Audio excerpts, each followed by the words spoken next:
So we're going to look today at budgeting. So budgeting is, again, just a part of the financial literacy unit we're going to be working on. And it's probably, one of the most important and one of the most applicable. So Maria is offered a job that pays $25 per hour. Is this enough for her family to live on? What do you need to consider? So it's great when you're offered your first job, and you definitely want a job, right? Because that is how you're going to be able to afford to do things like eat food and stuff like that. But when you're taking a job, or when you're trying to maybe decide between two jobs, what you want to know is, are they offering enough for you to live on? Okay, because if they aren't, then you either have to keep looking for a job, or get a second job, or someone in your family has to get a job as well. All right. So what we have to consider is what we think it's going to cost us to live. All right. So some things you have control over, maybe how much you spend on a car, or how much you spend on clothing and stuff like that. But some things you don't have control over. You need to eat, right? So you're going to have to buy some food, maybe not as fancy food, or maybe not as fancy a car, right? But you do have to be able to have some form of transportation. And so what people do in order to figure out what they need to live on is they create a plan or a budget, all right? So that's what we're going to be looking at. So the money that you're earning has a special name. It's called your income. Okay, this is the money you're going to bring home for your job. And then the money you spend, these will be your expenses. Okay, it's the cost of an item or the cost of some service. If you spend more, if your expenses are more than your income, than what you make, all right, then that's not good. You'll go into debt. All right, so if you have more expenses than you have income, then you're going to have to somehow pay for those things using a credit card or something like that. But then those types of things, getting a loan, using a credit card, those are going to charge you interest. And eventually you're going to have to pay that back. And the more interest you have allowed to accrue on those, the harder it's going to be to pay off. And so debt may be okay for temporarily, but it's definitely not something you want to continue to do for very long. So to avoid going into debt, all right, people make a budget, a plan for their spending, for their expenses. All right, so typical expenses when you're making a budget are things like housing, how much it costs to live wherever you're going to live, how much you're going to pay for cars, food, phone, savings. And then within those expenses, there are two types. So some expenses don't change, do not change. All right, there are things that are the same every month, like your rent or your car payment, stuff like that. So these are called fixed expenses. They'll be the same, they're predictable. All right, and then you have the expenses that do change based on the amount that you use them. All right, so this would be something like food. This is going to change based on how much food you buy. Now you may try to stay within a certain amount, okay, but it's going to vary. You can see the word vary and variable because it's dependent on how much you use it. Okay. All right, so we're going to be looking at a budget. This is Maria's budget, and we're going to help her to identify whether or not her expenses are fixed, they stay the same, or variable. They're going to change from month to month. So her mortgage is just a fancy word for housing. It's how much you spend to pay back a house loan, basically. And this would also include rent if you're in an apartment or a house that you rent, your lease.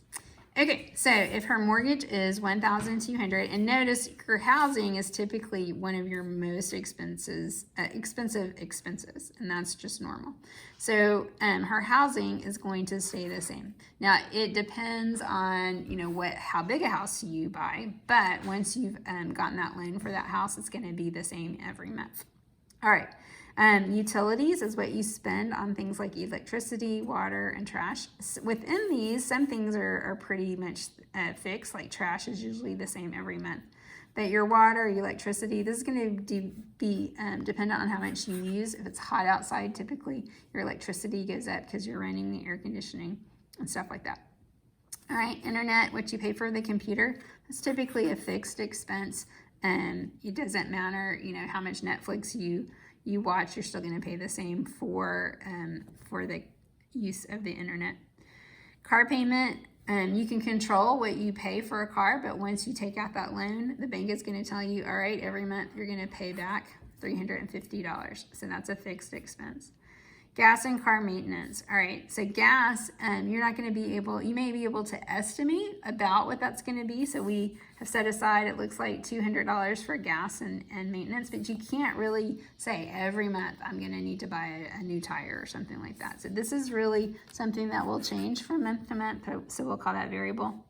Childcare, if you have kids that are in childcare, that's a predictable, that's a fixed amount. They're going to tell you, all right, each month you're going to owe this much. Now, it could go up from year to year, but it won't go up every month.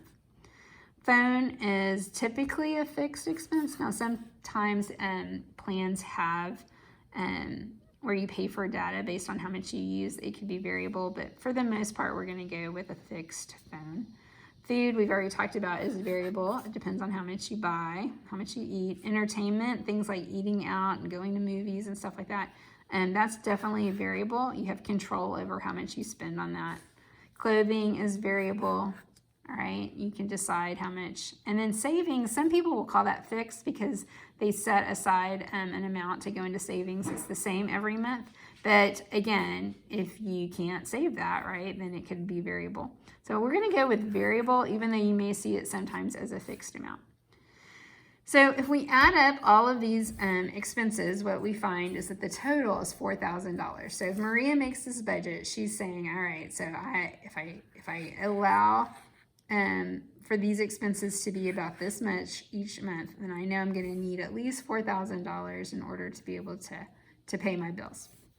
So now we can go back and look at this job again. All right, so she's going to be working 40 hours every week. That's pretty normal. All right, and then we can and we can predict that each month is usually going to be about 4 weeks long. So if we're trying to figure out how many hours she's going to work for the month, we're going to multiply these two numbers together. All right, so 40 times 4, guys, doing a video, y'all. 40 times 4 is 0, times 4 is 0, 4 times 4 is 16. All right, so that's 160 hours for the month.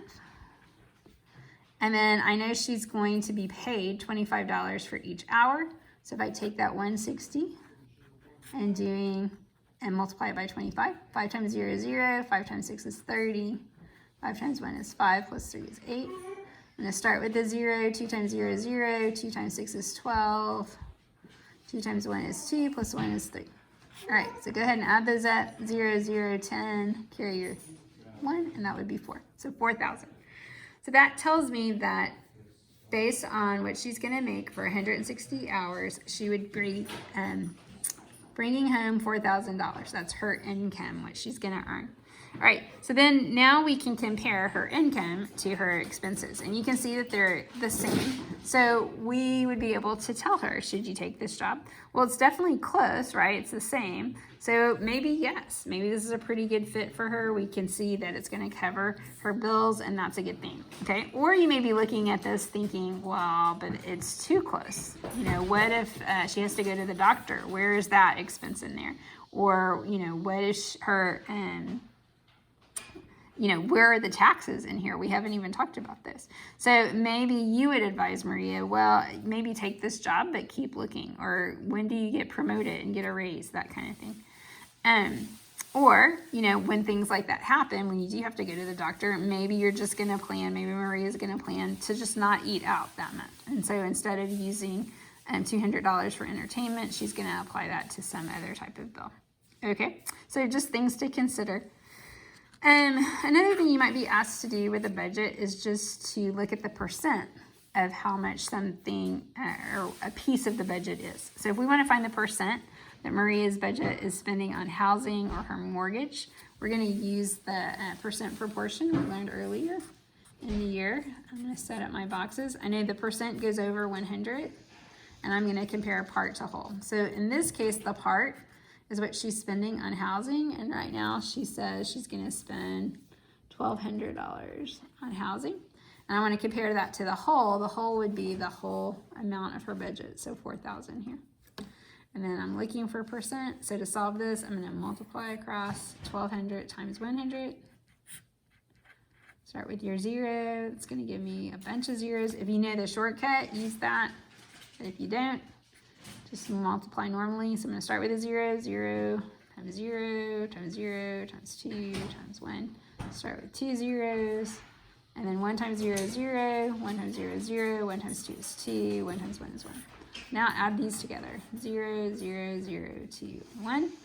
All right, so I've multiplied, and now I still need to divide. I'm going to divide 4,000 into 120,000. All right, 4,000 doesn't go into 1 or 12 or 120 or 1,200. It will go into 12,000. We'll go 3 times. 3 times 4 is 12. And 3 times 4,000 is 12,000. So when I subtract, I get 0, and then I still need to bring this 0 down. 4,000 I'll go into 0, 0 times, and I'm finished. All right, so again, I was looking for percent, so that's telling me that 30% of her budget is being spent on housing. Okay, and this is a good number to look at because you don't want to spend your whole budget, right, on your house, all right? So sometimes people make a mistake and they buy a house because they love it, and then they realize, you know what, we spent too much for that, now we've got to sell it. So a good rule, right, is to look at the percent of your income you're spending on something like that. And 30% is not a bad amount. Okay, if you go over 50%, if you're spending over half of your money on your house, then maybe you need to look at something smaller and see if you can find a cheaper place to live. All right. On the back, it says circle graphs are sometimes used to display budgets. So we've looked at these before. This time we're going to look at it as a budget. The mean family budget is shown. What's their biggest expense? So when you look at a circle graph, it's been divided into different pieces of pie, and the biggest pie, right, should be your biggest expense. So these are close, but the taxes are more than the housing. So in this case, her biggest expense is the taxes they take out probably of her paycheck or their paycheck. Oops. And then the next question is what percent of the budget is for food? So again, percent means I'm going to be using a proportion again. Okay, I know the 100 is down here. I'm looking for the percent. And then the part, in this case, is the food. So I see the food is 650. And I want to compare that to the whole. So the whole would be the entire budget, which they haven't told me. So if this happens, what you're going to have to do is find the whole yourself. So you're just going to start adding all these numbers up. So I'm going to start with 540. I'm just going to do 2 at a time since there's so many. I don't want to make mistakes. So this is 5, 9, and 7, and then I'm going to add another one, 250. 5 plus 0 is 5, 14, and 10. I'm going to add 190. So 5, 13, 2, and 1, and then 340. So 5, 7, 5, 1, and then I'm going to rewrite this so I can keep adding. 975. 5 plus 5 is 10. 7 plus 7, 14. Plus 1 is 15. 6 plus 9 is 15. And then 2. And then I'm going to go ahead and add the 650, even though that's what I'm finding the percent of, because it's still part of the whole. 5 plus 1 is 6. Plus 6 is 12. 1 plus 2 is 3. And add that housing. So 0, 9, 2, 4. And then the last one, I'm back where I started, so I'm going to add the taxes back in. So 5, 12, 5, and 5. So 5,525. So that's going to be the total for the budget and the whole for my percent proportion. So to solve this, I'm going to multiply across. So 650 times 100. Again, if you know this shortcut, please use it. Otherwise, you're using regular multiplication. When I start that second row, I'm going to start with the 0. So 0 times 5 times 6. When I do the 1, I'm going to start with 2 zeros. And then 1 times 0, 1 times 5, and 1 times 6. So to add these up, I get 65,000. Okay, but I still need to divide. I'm going to be dividing by 5,525 into 65,000. Okay, This is a really big number to divide by, but we're rounding to the nearest percent, so hopefully we won't have to go too far. All right, so 5,525 is not going into 6 or 65 or 650. We'll go into 6,500, but just once. So when you go ahead and subtract these numbers, be careful with your borrowing. You're gonna go all the way to this 5, make that a 4. It gives me 10 here, but I gotta borrow again. That gives me 9, and then this becomes a 10. So 10 minus 5 is 5. 9 minus 2 is 7.